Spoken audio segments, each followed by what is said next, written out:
గత వారం నేను సంతోష్ అండ్ వాళ్ళ టీం మీద కంప్లైంట్ చేయడం జరిగింది joint director ED joint director గారికి. దాంట్లో భాగంగా ఆయన ఇంకా కొన్ని డీటెయిల్స్ కావాలని నన్ను అడిగారు.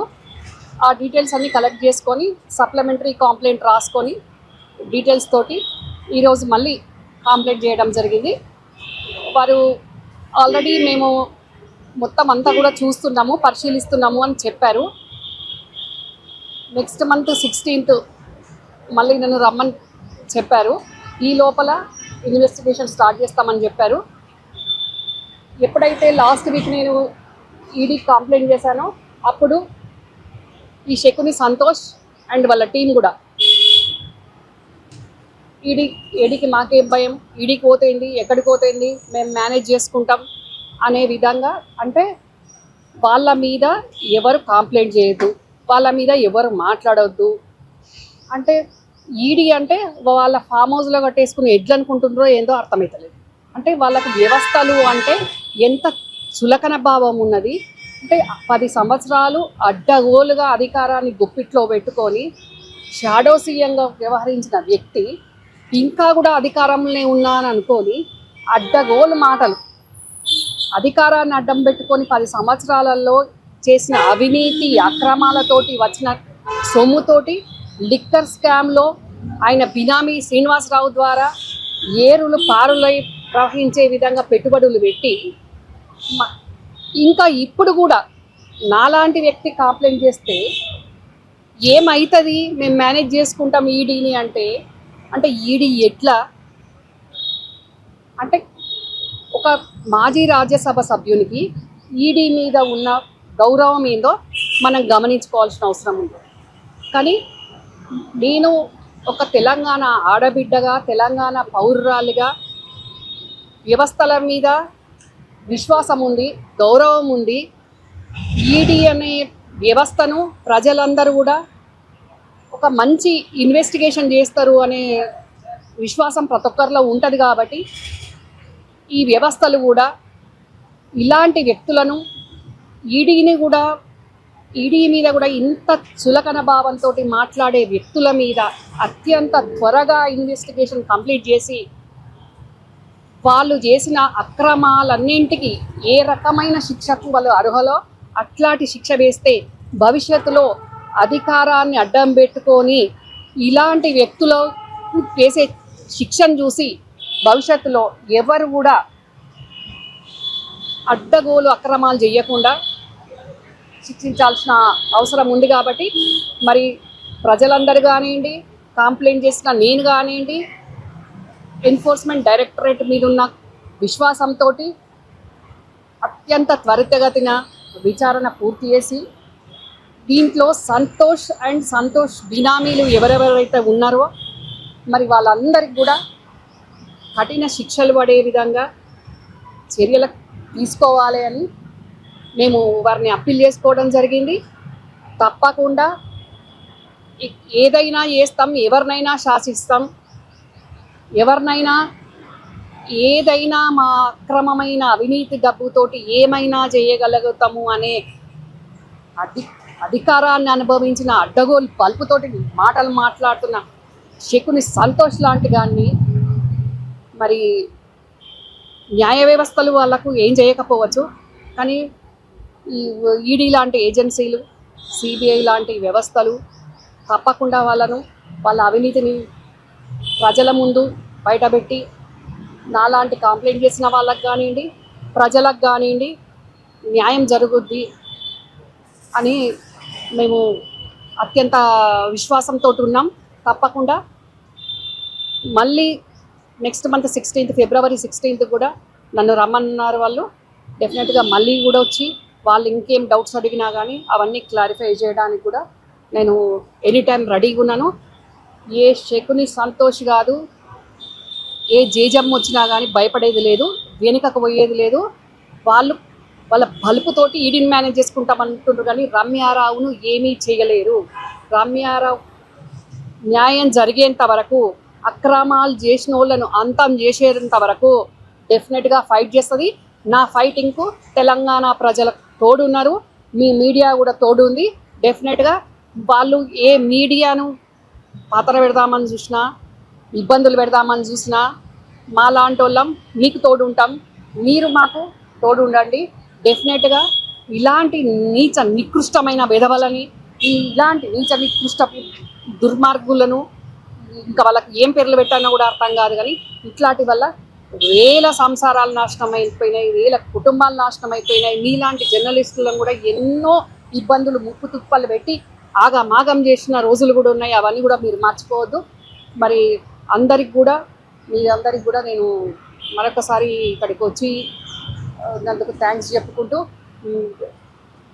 తెలంగాణ ప్రజలకు అతి త్వరలో గత 10 సంవత్సరంలో జరిగిన ఒక వికృతమైన మనిషి ద్వారా వికృతమైన క్రీడలు చేష్టలు జరిగిన వైనం విధానాన్ని తెలంగాణ ప్రజలకు అతి తొందరలో అన్ని రకాలుగా మా ప్రభుత్వం చేసేది మా ప్రభుత్వం చేస్తుంది.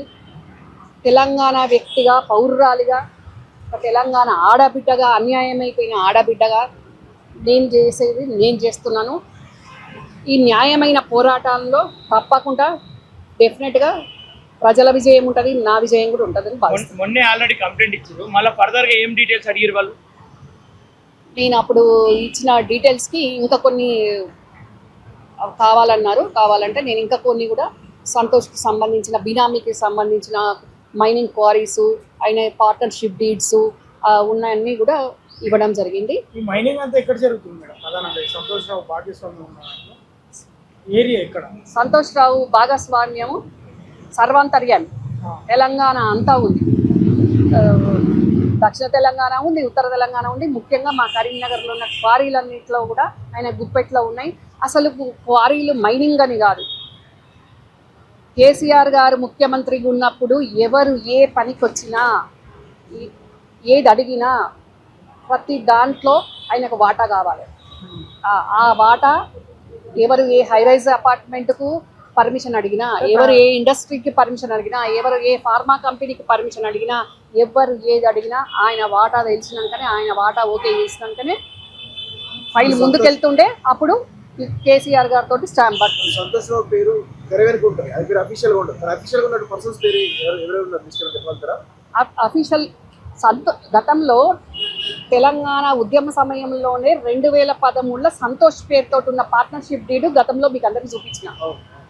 అప్పుడు ఆ పార్ట్నర్షిప్ డీడ్లో ఉన్న వాళ్ళే లిక్కర్ స్కామ్లు ఉన్నాడు. వెన్నంనేని శ్రీనివాసరావు, ప్రదీప్ రెడ్డి. ఆ లిక్కర్ స్కామ్లో ఉన్న శ్రీనివాసరావు ఢిల్లీ ఈడీకి ఇచ్చిన స్టేట్మెంట్లో what is Kavitha, what is Santosh, what is Pradeep Reddy, వాళ్ళ పార్ట్నర్షిప్స్ ఏంటి, వాళ్ళ కంపెనీస్ పేర్లు ఏంటి, వాళ్ళ క్వారీల పేర్లు ఏంటి అని ఆయన స్టేట్మెంట్లో ఇచ్చిండు. అవన్నీ కూడా గతంలో నేను చెప్పినాయే మళ్ళీ అక్కడ ఆయన స్టేట్మెంట్ ఇచ్చిండు. అంటే దీనికి దానికి ఒకటి ఎట్లా రిలేటెడ్ ఉంది అని అంటే, ప్రతి దాంట్లో వీళ్ళు ఉన్నారు. ప్రతి వ్యవస్థలో అది మైనింగ్ కావచ్చు, ల్యాండ్ కావచ్చు, శాండ్ కావచ్చు, ఏదైనా కానీ గుండుపీన నుంచి గుట్టల వరకు కూడా ప్రతి దాంట్లో సంతోషం. మైనింగ్ ఇచ్చారు కదా, దాదాపు ఎన్ని వందల వేల కోట్ల అక్రమాలు జరిగే ఉంటాయని చెప్పేసి మీరు అంచనా వేస్తున్నారు. ఆ వివరాలు ఏమైనా ఈడీకి ఇచ్చారా? లాస్ట్ టైం ఇస్తేనే ఇంకా కొన్ని డీటెయిల్స్ కావాలని అడిగారు. ఆ డీటెయిల్స్ ఈ 1 వీక్లో నేను కలెక్ట్ చేసుకొని ఇప్పుడు ఆ డీటెయిల్స్ అన్ని కూడా ఇవ్వడం జరిగింది. అందరిలాగా నేను ఏదో నోటి మాట చెప్పే వ్యక్తిని కాదు. ఏది ఉన్నా పర్ఫెక్ట్గా ఏ పర్సన్ మీద నేను కంప్లైంట్ చేసినా ప్రూఫ్స్ చూపిస్తాను. అట్లాగే ఆ ప్రూఫ్స్ అన్ని కూడా చూపించాను. ఆ ప్రూఫ్స్ అని వాళ్ళు తీసుకున్నారు. అంటే బాధితులు వస్తలేరు, కేవలం రమ్యారావు గారు వస్తున్నారు, పర్సనల్ ఏమైనా కోపం పెట్టుకొని వస్తున్నారనేది బాధితులు వస్తలేరు అని అంటే శకుని సంతోష్ చేసిన అవినీతి గురించి నాకు తెలుసు కాబట్టి ప్రూఫ్స్ అన్ని నేను కలెక్ట్ చేసుకున్నా. కాబట్టి కంప్లైంట్ చేసే నేను కాబట్టి నేనే వస్తా కదా. పర్సనల్ కోపం ఉన్నట్లు పోతుంది. ఎందుకు పోతుంది పర్సనల్ కోపం ఉన్నట్టు? సంతోష్ రావు బీఆర్ఎస్ పార్టీల లీడరు, అడ్డదారులు వచ్చిన లీడరు. కానీ నేను కాంగ్రెస్ పార్టీ కండువా జెండా వేసుకొని ఒక కార్యకర్త స్థాయిలాగా, అధికార ప్రతినిధి అయినా కానీ కార్యకర్త స్థాయిలాగా పనిచేసుకుంటున్నా వికాస్ అయిన వ్యక్తి నేను.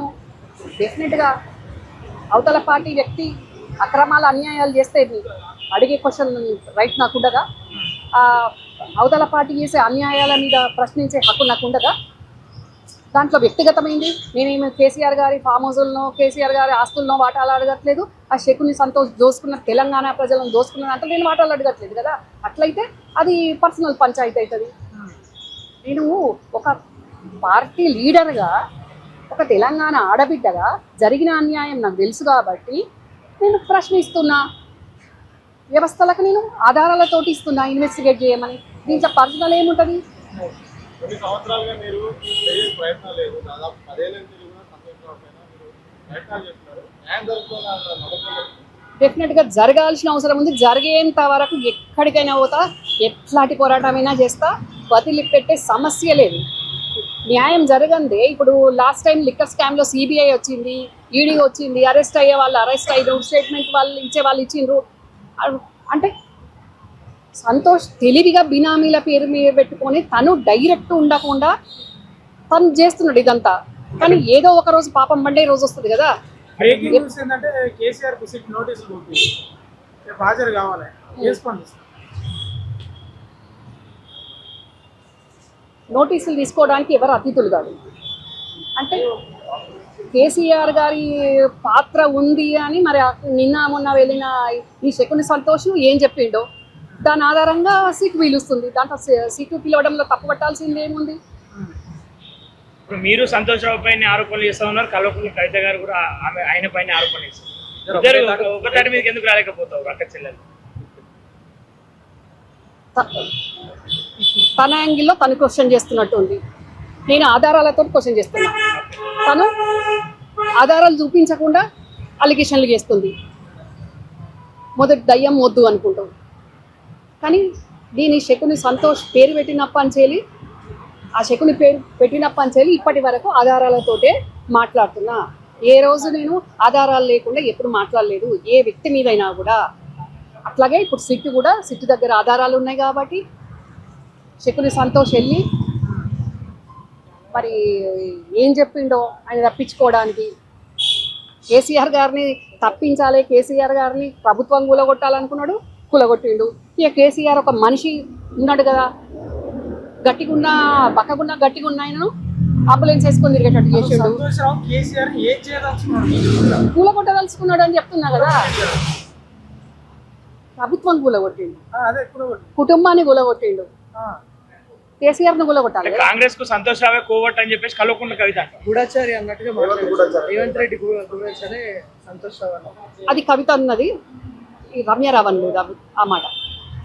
అవకాశం లేదంటారు అట్లా? అడిగిన కవితను క్వశ్చన్ చేయాలి. నేను ఎప్పుడు కూడా నా దగ్గర ఉన్న ఆధారాలతోటే నేను మీడియా ముందుకు వస్తా, ఎవరికి కంప్లైంట్ చేయాలనో వాళ్ళ ముందుకు వస్తా.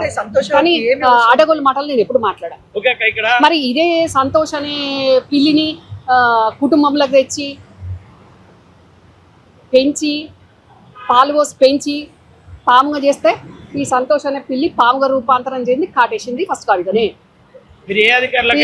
కవిత పెంచిన పిల్లి కాదా ఈ పాము, సంతోష్ పాము? మొదటి దయ్యము అని కవిత చెప్పింది కదా సంతోష్ను. పెంచడంలో కూడా మొదటి పాత్ర మా కుటుంబంలో కవితది. పిల్లిని తెస్తే అది పిల్లి పులి కాకుండా పామై పాలు పోసి పెంచిన కర్మానికి కవితనే కాటేసి. అధికారులంతా కూడా సంతోష్ రావుకు టచ్ లోనే ఉన్నారు అని చెప్పి అంటా ఉన్నారు. ఈడీలో కూడా ఆయనకు టచ్ లో ఉన్నారు అని చెప్పి చెప్తారు. అదే మాట్లాడుతున్నాడంట బయట, అదే మాట్లాడుతున్నాడట. నేను మేనేజ్ చేసుకుంటాను అంటున్నాడట. ఈడీ ఆఫీసర్లు అంటే ఆయన ఇంట్లో ఆయన ఫామ్ హౌస్ లో కట్టేసుకుని ఎడ్లా, ఈడీలు ఎడ్లా ఏమన్నా మా మిత్రులే ఉన్నారు అందులో అని చెప్పి చెప్తా ఉన్నాడు.